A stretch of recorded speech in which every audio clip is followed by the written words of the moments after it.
Hello, and thanks for joining us for this edition of the Newsfeed. I'm Becky Schumar. And I'm Stephen Dixon. Gender-based violence can happen anywhere, especially on a college campus. The Women's Center at Virginia Tech aims to promote a safe and supportive community for students, faculty, and staff at the university. Founded in 1994, the Women's Center has been a prominent source on campus for more than 20 years. They focus on university outreach, education programming, gender-based violence awareness, and student engagement. The center also hosts yoga classes, lecture series, and workshops. But the Counselor and Advocate series are the most important resource available, which are free and completely confidential to all victims of gender-based violence and assault. Are confidential. Students or faculty or staff can come here, meet with our staff members, and there won't be an automatic triggered university response. They will get to decide how they want to manage their own situation, which we find is really empowering. Despite its name, the center also serves men and people who don't conform to a gender. They are eager to help anyone who is affected by sexual assault, not just women. A typical college student uses their spare time to study, hang out with friends, or pick up a part-time job. College senior Maddie Doan took a different route and has decided to use her spare time to open up her own business, which includes her own stand at the Blacksburg Farmers Market.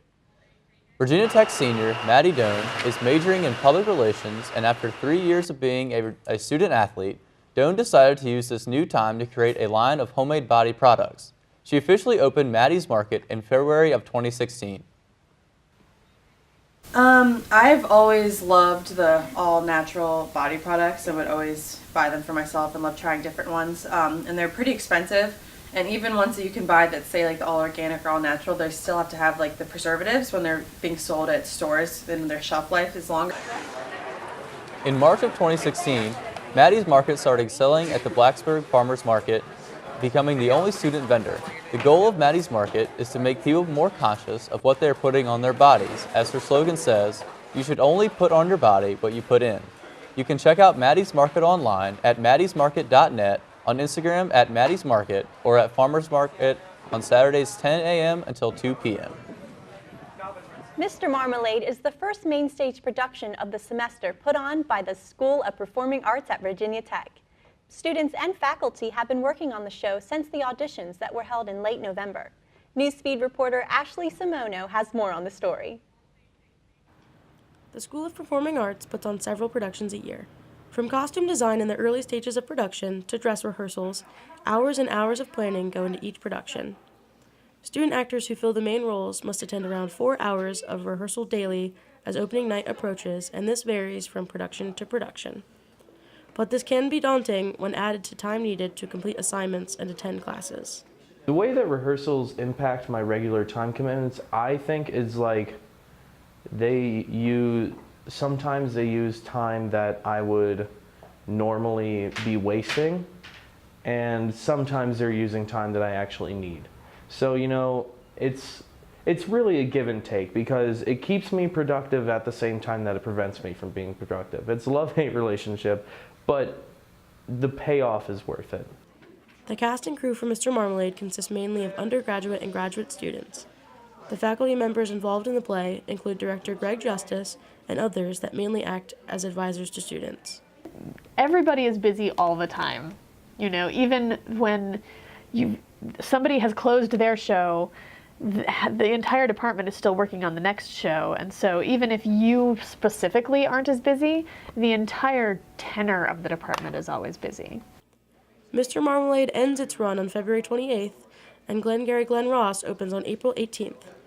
This is Ashley Semino reporting for the Newsfeed. Southwest Virginia has seen some very unusual heat for the month of February. With temperatures that have made it into record books, many are worried about the local plant and wildlife that could be affected by the unusual weather pattern. Newsfeed reporter Claire Rigney joins us with more. Thanks, Becky. While this spring-like weather is perfect for spending time outside with loved ones or relaxing, it's a potential danger for local plants and animals. The temperatures may have some negative impacts on creatures who rely on the changing of the seasons to tell when to activate certain life stages. Temperatures this February have reached upwards of the low 70s. In an area that normally sees snow and freezing temperatures at this time of year, many are afraid for the local plants and animals that are not as adaptable as humans. Typically in February, the Blacksburg weather pattern is often dominated by air masses coming in from Canada, from the northwest. That's been decidedly absent not only in February, but pretty much all fall and all winter. Animals and plants go through life processes like hibernation, migration, and pollination that are signaled by the beginning of good weather, a signal that was sent very early this year.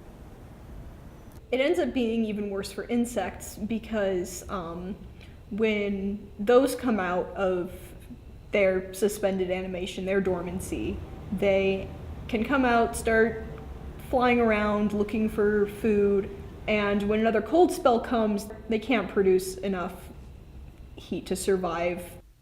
Carol and Davis say that the biggest threat from this unusual warming could be to agriculture and crops like apples that have already begun blooming.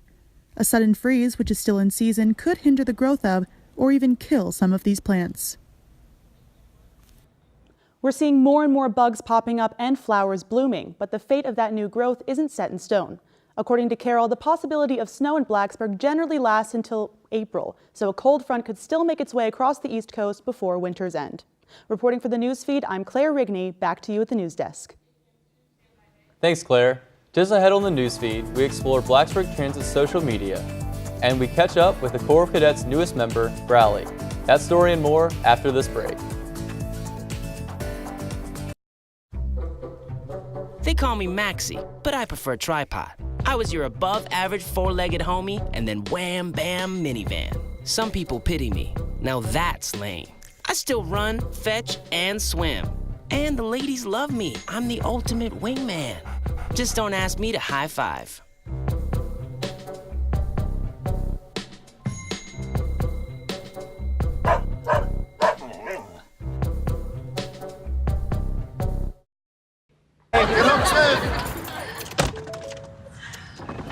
Hi! Hoping for a crisp breeze to help keep you alert. Oh, he took a sip of water too. That'll probably help. You were probably gonna turn down the radio too, so you could focus, right? Probably okay isn't okay. Right? If you see a warning sign, stop and call a cab, a car, or a friend. I think the water line is what really drove it home. I blew on him.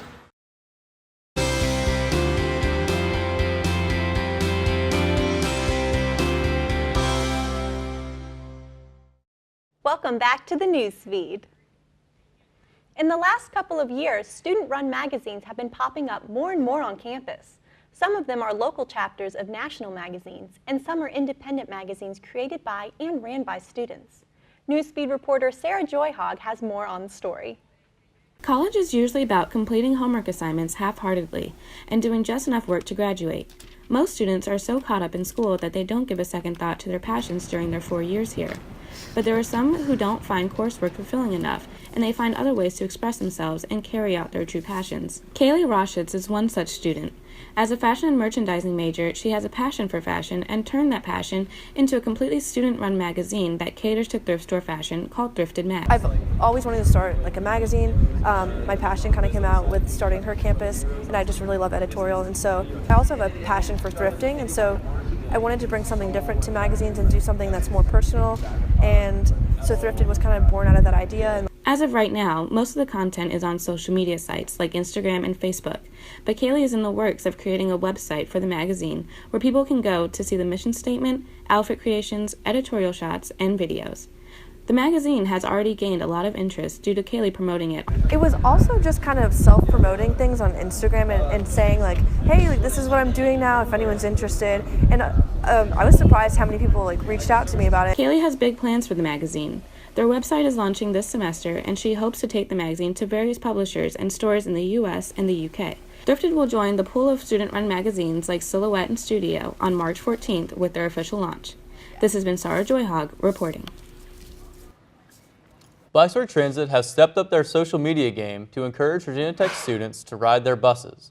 The service's social media manager is especially active on Twitter, where they regularly interact with students and town residents. Blacksburg Transit believes Twitter is the best resource to connect with customers in the social media age.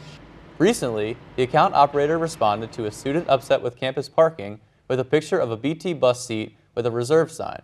The service is committed to keeping their social media manager anonymous due to the fear of an online backlash. BT's top tweeter spoke to the newsfeed under the condition that we conceal their identity. We really focus on finding a good voice for us on social media, but it all comes back to customer service and having a little fun with it, because we know that buses aren't necessarily fun and exciting. So by having some fun, we're able to get customers to follow us when they may not have. The Twitter account provides updates on route schedules and answers to rider questions. BT's social media manager will even regularly respond to tweets that are not directed to the account, including tweets with the word bus. The service believes that having fun on Twitter will encourage people to follow the account, allowing them to have a wider reach. You can find Blacksburg Transit on Facebook and on Twitter at ride_BT. In a college town, coffee shops are a vital part of the community. These are places to hold meetings, do homework, and get your caffeine boost. The newest coffee shop in Blacksburg offers a different spin on the coffee shop scene. Reporter Katie Lukin shares more on the story. Blacksburg Coffee Shop, The Quill, opened on February 14th on Harding Road. The not-for-profit coffee shop is a ministry of Gateway Baptist Church. We're all donation-based, so we're not in it for the money. This is a not-for-profit coffee shop. So, if we're in it, if you're looking for some place that's in it for the money, and that's just trying to get you in and get you out, you're going to come to the wrong place. We're going to sit here and we're going to talk to you and try to get to know you.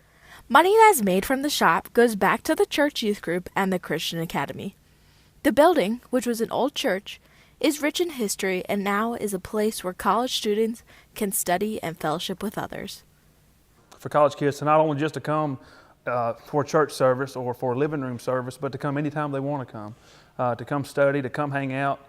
Because when you come down to this valley, just a peace comes over you automatically. You just get away from the hustle and the bustle and the busyness, and you want to come down here and you see the sights and the mountains and the beautiful valley.